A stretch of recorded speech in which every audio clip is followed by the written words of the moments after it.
السلام علیکم friends, welcome to کتاب نگری یوٹیوب چینل۔ کتابوں کی نگری میں خوش آمدید۔ میں ہوں آپ کی ہوسٹ اقرا یاسین، اور آج میں آپ کے لیے لے کر آئی ہوں یمن ایوا کی قلم سے تحریر کردہ ناول اہل دل کے ایپیسوڈ نمبر 9 کو لے کر۔ اس ایپیسوڈ کو سٹارٹ کرنے سے پہلے جلدی سے کر لیجئے چینل کو سبسکرائب، ویڈیو کو لائک اور کلک کر لیجئے بیل آئیکن کو۔ اب سٹارٹ کرتے ہیں آج کی ایپیسوڈ۔ اپسیٹ لگ رہے ہو یار، کیا ہوا؟ شاہد چائے بنا کر لایا اور کپ چیری کو پکڑاتے ہوئے پوچھا۔ دونوں مغرب کی نماز پڑھ کر آئے اور کھلے آسمان کے نیچے چارپائیاں ڈال کر ہوا کا مزہ لینے لگے۔ جیری اپنی جگہ پر لیٹا خاموشی سے آسمان کو تک رہا تھا۔ شاہد اس کی پریشانی محسوس کر کے فکر مند ہوا تھا۔ جب سے نکاح ہوئے تھے، جہاں وہ خوش مطمئن اور خوش تھا، جیری اتنا ہی بے چین رہنے لگا تھا۔ اب بھی اس کے پوچھنے پر چونک کر سیدھا ہوا۔ ہاں کچھ نہیں، آج آفس میں کافی کام تھا تو تھک گیا ہوں۔ جیری بات گھماتا مسکرا کر اسے کپ لیتا منہ سے لگا گیا۔ شاہد نے ابرو چڑھا کر اسے دیکھا۔ یار میں تو بس مذاق کرتا ہوں، تم کیوں پریشان رہنے لگے ہو؟ لوگ اچھے ہیں، لڑکی اچھی ہے، امیری ہے تو اپنے لیے، تم میری باتوں کو مت سوچا کرو، اور نکاح ہو چکے تمہارا، تھوڑی اپنی منواؤ، تھوڑی ان کی مانو، رشتہ ایسے ہی چلے گا نا۔ ٹھیک ہے تم ان کی ہر بات نہ مانو، مگر ایسا بھی مت کرو کہ کوئی بھی بات نہ مانو، شاہد نے اسے سنجیدگی سے سمجھایا۔ وہ ہنس کر سر نفی میں ہلانے لگا۔ تمہاری بات کون سنتا ہے، مجھے پتا ہے تم تو بس ایویں بولتے رہتے ہو، اس نے ہلکے پھلکے لہجے میں کہا۔ شاہد نے منہ بھی گاڑا۔ پھر کیا مسئلہ ہے، اب پھوٹو بھی، کب سے دیکھ رہا ہوں لڑکیوں کی طرح منہ بنائے گھوم رہے ہو۔ شاہد نے چائے کا کپ خالی کر کے وہیں قریب زمین پر رکھتے ہوئے دو ٹوک سوال کیا۔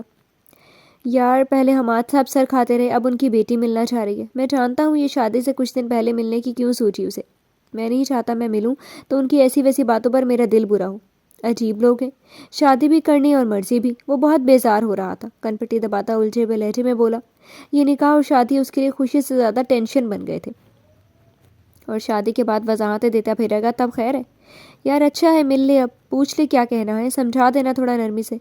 چل مانتا ہوں حماد صاحب پیار کے لائق نہیں، پر وہ تو بیوی ہے تیری، ذرا پیار سے منوا لینا بات، شاہد نے شوخی سے آنکھ مار کر کہا تو جیری نے اس کی شوخی پر خفت سے اسے گھورا۔ تو مزے لے لے، خود تو آتی اس دیوار سے لٹک کر نظارے کر لیتا ہوگا نا، اس لیے مجھے بھی وہی فضول بات سمجھا رہا ہے۔ جیری چارپائی سے اٹھتا جھک کر اس کا بھی کپ اٹھا چکا تھا۔ شاہد نے بے ساختہ پلٹ کر اس دیوار کو دیکھا جس کے پار وہ آفت رہتی تھی۔ کہاں یار، وہ تو اب چھت پر ہی نہیں آتی، وہ ٹھنڈی آہ بھر کر بولا تو جیری اس کی بے چارگی پر بے ساختہ ہنس پڑا۔ صبر کر لے مجنوں، اسے تیرے ہی پاس آنا ہے۔ جیری اسے تسلی دے کر کچن کی طرف بڑھ گیا۔ چائے کے برتن دھوتے ہوئے وہ رک کر شاہد کی بات سوچنے پر مجبور ہوا تھا۔ شاید واقعی اسے مل لینا چاہیے، بہتر تھا اپنی بات شادی سے پہلے واضح کر دے۔ اس سوچ پر اس نے سر اطمینان سے ہلایا۔ باہر شاہد چارپائی پر لیٹا دیوار کو دیکھتا پاؤں جھلا رہا تھا۔ کیا اتنی ناراض ہے کہ ایک نظر جھلک دکھانے کو بھی تیار نہیں؟ شافی تک انتظار کرنا پڑ رہا تھا اور یہی بھی مشکل لگ رہا تھا۔ شاہد آفس میں بزی تھا، ابھی بینک آف ہونے میں کافی ٹائم تھا جب اسے ندیم کی کال آئی۔ اس نے نمبر دیکھا تو چونک کر کال اٹھائی۔ شہیر بھائی کیا تھوڑا سا وقت نکال سکتے ہیں؟ سلام دعا کے بعد ندیم نے سوال کیا تو شاہد نے ایک نظر کام بار دیکھا۔ کیوں، خیریت؟ ضروری کام ہے؟ کیونکہ اس وقت تو مجھے کافی کام کرنا ہے، اس نے تھوڑا تذبذب سے کہا۔ اوہ چلیں کوئی بات نہیں، وہ بریہ کی طبیعت خراب تھی، شاید کچھ الٹا سیدھا کھا لیا، الٹیاں لگی ہوئی ہیں، چیک اپ کروانا تھا، میں شہر سے دور آیا ہوا تھا۔ ندیم نے بے چارگی سے تفصیل بتائی۔ شاہد اس کی طبیعت کا سن کر فکر مند ہو گیا۔ اچھا میں وقت نکالتا ہوں، فکر مت کریں، اس نے ندیم کو تسلی دی اور تیزی سے ضروری کام نمٹانے لگا۔ باقی کچھ کام بعد کے لیے چھوڑ کر وہ اٹھ کھڑا ہوا۔ آفس کے فارمل ڈریسنگ میں تھا، ٹائی کی نوٹ ڈھیلی کر کے ایک بٹن کھولا اور باہر نکل کر جیپ میں بیٹھتا گھر کی طرف روانہ ہوا۔ ورکر سے یہی کہہ کر آیا تھا کہ کچھ دیر کے لیے ضروری کام سے جا رہا ہے۔ بریہ کی فکر ستا رہی تھی، پتہ نہیں کس حال میں پڑی ہو۔ گھر کے دروازے پر پہنچا تو اسی وقت بچے گھر سے نکل کر کھیلنے کے لیے جا رہے تھے۔ دروازہ کھلا تھا، وہ اندر داخل ہو گیا۔ ڈرائنگ روم اور کچن میں کوئی نہیں تھا۔ وہ کچھ متذبذب سے رک گیا۔ اس سے پہلے کہ آواز دیتا اسے کچھ فاصلے پر موجود کمرے سے آوازیں سنائی دینے لگی۔ شاید یہ بریہ کا روم تھا۔ وہ اس کے دروازے پر پہنچا۔ میں اب مزید تمہاری خدمت نہیں کر سکتی، مجھے تو صاف شک ہو رہا ہے یہ الٹی اچانک کہ کل رات سے کیوں لگ گئی، کہیں منہ کالا تو نہیں کر بیٹھی؟ فرح کی جلی بھنی آواز پر شاہد رک سا گیا۔ اس بکواس پر اس کا خون کھول اٹھا تھا۔ بھابی، بریہ نقاہت بھری آواز میں غصے سے بولی۔ کیا بھابی، غلط کہہ رہی ہوں کیا؟ میں نے کوئی پاکیزہ روح پر الزام نہیں لگایا، گھر سے بھاگ چکی ہو تم، یہ کام تمہارے ہمیشہ سے تھے، فرح نے تنفر بھرے لہجے میں جتایا۔ شاہد سنسا ہو گیا۔ وہ بریہ کو اس بات کو جھٹلانے کا انتظار کر رہا تھا مگر وہ چپ تھی۔ وہ بس ایک غلطی تھی۔ کچھ دیر بعد کمزور سی آواز ابھری، یعنی گناہ تسلیم کر لیا گیا تھا۔ غلطی؟ واہ بھائی، اگر میں تمہیں نہ پکڑتی تو نکل جاتی، پکڑی گئی تو غلطی ہو گئی، معصوم بن جاؤ، دوسری بار بھی گھر سے نکلی، اگر ندیم نہ پکڑتا تو تب بھی نکل جاتی، اب کہہ تو وہ بھی غلطی تھی، بی بی دنیا دیکھی ہے، یہ بھاگنے بھگانے کے شوق اور لڑکوں سے محبت کی پینگیں بڑھانا تو تمہارا شروع سے وتیرہ رہا ہے. ابھی تو اتنی سی عمر ہے اور ہر گل کھلا کر دیکھ لیا. گھر میں بٹھانے کے بعد تو اور بھی کھلی چھوٹ تھی. ہم سب تو گھر ہوتے نہیں تھے، نہ جانے پیچھے کیا کرتی رہی ہو. اب میں نگرانی تو کرنے سے رہی. اس گناہ کا نام تم اپنے اس منقوہ لڑکے سے بھی نہیں جوڑ سکتی. ابھی چند دن تو ہوئے نکاح کو. ہاں، اگر پہلے سے ملاقاتیں جاری تھی تو الگ بات ہے. فرح کی زبان تیز گام گاڑی کی طرح چلتی جا رہی تھی. بریا عادی تھی تکیے پر سر ڈالے آنکھیں موندے پڑی رہی. عام حالات میں کھل کر جوابی کارروائی کرتی تھی، مگر آج ہمت ختم تھی. رات سے الٹیاں کر کر کے اس کی ساری طاقت ختم ہو چکی تھی. باہر کھڑے شاہی کا وجود جیسے کسی چلتی ٹرین کے نیچے آ چکا تھا. اتنا بڑا دھوکہ. اس معصوم صورت لڑکی نے اسے ایک بات کیا کہہ دی کہ وہ دیوانہ ہو چلا تھا. اب یہ بھی سمجھ آ رہی تھی کہ اس کے گھر والوں نے کیوں کسی بھی اعتراض کے بغیر جھٹ سے حامی بھری. تو یہ بات تھی. ایسا نہیں ہے. بریا نقاہت بھری آواز میں صفائی دینے کی کوشش کر رہی تھی. بس کسی طرح فرح کو وہاں سے بھیجنا چاہتی تھی. ہاں، وہ تو واقعی ایسا نہیں لگتا. اسی لیے تمہارا بھائی بھی خوش ہو رہا تھا. اتنا پڑھا لکھا اور نیک شریف لڑکا اس کی بہن کو مل گیا. تم جیسی کے لیے تو قرآن ٹرنڈوے ہی آ رہے تھے. پورا محلہ ہی جانتا ہے تم کیسی ہو. وہ بیچارے یہاں کے نہیں اس لیے پھنس گئے. دوسرے لڑکوں کی طرح وہ بھی تیری اس صورت پر ہی مر مٹا. فرح نے سر جھٹکا. شاہی کے لیے مزید سننا مشکل ہو گیا تھا. وہ الٹے قدم واپس لیتا گھر سے نکل گیا. کچھ وقت پہلے جو اس کی فکر ستا رہی تھی اب کچھ محسوس نہ ہوا. اب تو وہ مر جاتی بھی شاہ جا کر نہ بچاتا. اتنا بدزن ہو گیا تھا وہ. جیپ میں بیٹھتا واپس لوٹ گیا، مگر اب کام کرنے کے قابل نہیں رہا تھا. دل خالی سا ہو گیا تھا. یہ کیسی لڑکی سے نکاح کر بیٹھا تھا. شاہ محبت کرنے چلا تھا اور وہ تو عزت کے بھی قابل نہیں تھی. وہاں گھر میں فرح اسے کچھ کھانے کا دینے کی بجائے بکتی جھکتی وہاں سے چلی گئی تھی. بریا نڈھال سے زرد رنگت لیے پڑی رہ گئی. جسم میں پانی کی شدید کمی ہو رہی تھی. اسے لگ رہا تھا اب وہ نہیں بچ پائے گی. جیری نے موبائل اٹھا کر ہانا کے بھیجے میسیجز دیکھے.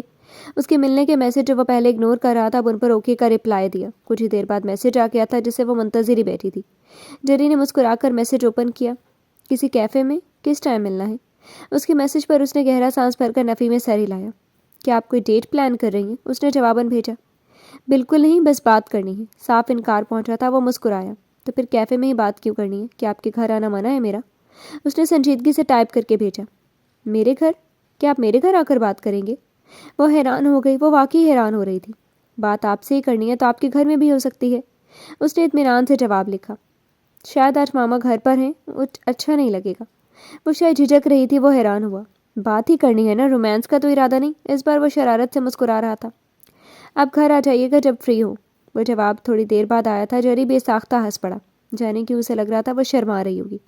اوکی کا میسج بھیج کر وہ کام کی طرف متوجہ ہوا تھا. لبوں پر نرم سی مسکراہٹ پھیلی ہوئی تھی. حالانکہ وہ جانتا تھا حماد صاحب سے کہہ دیتا تو وہ فوری بھیج دیتے، مگر وہ اس رشتے کا فائدہ ہی تو نہیں اٹھانا چاہتا تھا. اس نے ان کی ضد پر ابھی تک ایم ڈی کی سیٹ بھی نہیں سنبھالی تھی. ان کی ضد پر اس نے صاف کہہ دیا کہ اگر اسے کبھی اپنا آپ اس قابل لگا تو ضرور یہ ذمہ داری سنبھال لے گا. اپنا کام دل جمی سے کرتا وہ شام تک فری ہوا. اسے آفس سے ریسیو کرنے شاہ آتا تھا. جیپ دونوں کی ایک ہی تھی اور زیادہ تر شاہ کے پاس ہی ہوتی تھی. اس نے میسج کر کے شاہ کو آنے سے منع کیا اور ٹیکسی پر حماد صاحب کے گھر پہنچ گیا. مسز ثنا واقعی گھر پر موجود تھیں. اسے دیکھتی ہی ناک چڑھا کر چلی گئی. اس نے توجہ نہیں دی. ڈرائنگ روم میں جا کر بیٹھ گیا. حنا کو ملازمہ نے بتایا تو وہ فوراً بھاگی بھاگی پہنچی. سلام کی آواز پر جیری نے سر ہلا کر جواب دیا. سادہ اور ڈھیلے سے ٹراؤزر شرٹ پر ایک اسٹالٹ سا لیا ہوا تھا. شفاف رنگت دمک رہی تھی. وہ سامنے صوفے پر بیٹھ گئی. ماما نے اگنور کیا ہوگا. ان کی طرف سے میں سوری کرتی ہوں. وہ شرمندہ سے بول رہی تھی. یقیناً ماں کی حرکت اسے پتہ چل چکی تھی. اٹس اوکے، مجھے برا نہیں لگا. سو ایزی رہیں. وہ نرمی سے بولا تو حنا نے بے ساختہ اس کا چہرہ دیکھا. چہرے کے تاثرات میں تھوڑی تھکن نمایاں تھی، مگر لبوں پر نرم مسکراہٹ لیے وہ بول رہا تھا. اس کا دل زور سے دھڑکا. پاپا بتا رہے تھے آپ نے جہیز لینے سے منع کیا ہے. دیکھیں یہ اچھی بات ہے بٹ ہم افورڈ کرتے ہیں تو، وہ مدھم لہجے میں بولتی سمجھانا چاہ رہی تھی. جیری نے آہ بھر کر اسے دیکھا. حنا میں جانتا ہوں آپ افورڈ کرتے ہیں. میری بھابھیاں بھی اچھی فیملی سے ہیں. وہ لوگ بھی افورڈ کرتے تھے مگر ہم نے نہیں لیا. جو چاہیے تھا سب میرے بھائیوں نے دیا. تو سیم فار می. جو چاہیے میں دوں گا. وہ نرمی سے بول رہا تھا. حنا کا دھیما لہجہ اسے اچھا لگا تھا.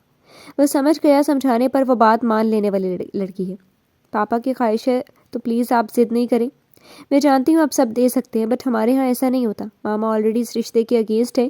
وہ اس بات کو ایشو بنا کر خفا ہوں گی. وہ بے چارگی سے بول رہی تھی. جیری نے خاموشی سے اسے سنا. یہی تو بات ہے. آپ کی ماما اس رشتے کے خلاف ہے کیونکہ ان کو لگتا ہے کہ میں لالچی ہوں. وہ یہی سمجھتی ہوں گی کہ مجھ جیسا عام لڑکا آپ سے دولت کے لالچ میں شادی کرنے کو مچل رہا ہوگا، اور اگر میں آپ لوگوں سے ہاتھ بھر بھر کر لینے بیٹھ گیا تو آپ کی ماما تو کیا ہر دیکھنے والا یہی سمجھے گا. حنا آپ کو آسانی چاہیے، میں دوں گا. بٹ پلیز مجھے لوگوں میں شرمندہ نہیں کروائیں. اگر میں نے آپ کی بات مان لی تو باقی لوگ تو ایک طرف، میں اپنے ہی گھر والوں کے سامنے سر اٹھا کر بات نہیں کر سکوں گا. اس نے پوری بات کی وضاحت دی. حنا نے کی اس بات پر بے چینی سے لب کو چلنے لگی. انفیکٹ جب سر نے یہ بات کی تھی، I'm sorry to say، میں صاف انکار کرنا چاہتا تھا. میں اس نکاح پر بالکل دل سے اطمینان محسوس نہیں کر سکا، اور ریزن یہی ہے. مجھے پتا تھا آپ اور میں دو الگ دنیاؤں کے لوگ ہیں. میں آپ کی دنیا میں کمفرٹیبل نہیں ہوں گا اور آپ میری دنیا میں انیزی رہیں گی. سر نے کہا تھا حنا ایسی نہیں ہے، وہ ہماری کلاس کی لڑکیوں سے الگ ہے، وہ ہر حالات میں ڈھلنا جانتی ہے. مجھے ان کی بات پر بالکل یقین نہیں تھا اور ثبوت میرے سامنے ہے. وہ اس بات پر نرمی نہیں برت سکا تھا. اسے حنا کی بے چینی اور بے بسی پر حماد صاحب پر غصہ آیا تھا. نہ جانے انہیں کیا سوچی کہ بیٹی کو اس کی خوشی سے ہٹ کر ایسے انسان سے جوڑ دیا جس کے ساتھ رہنے پر اسے مشکل ہو رہی تھی.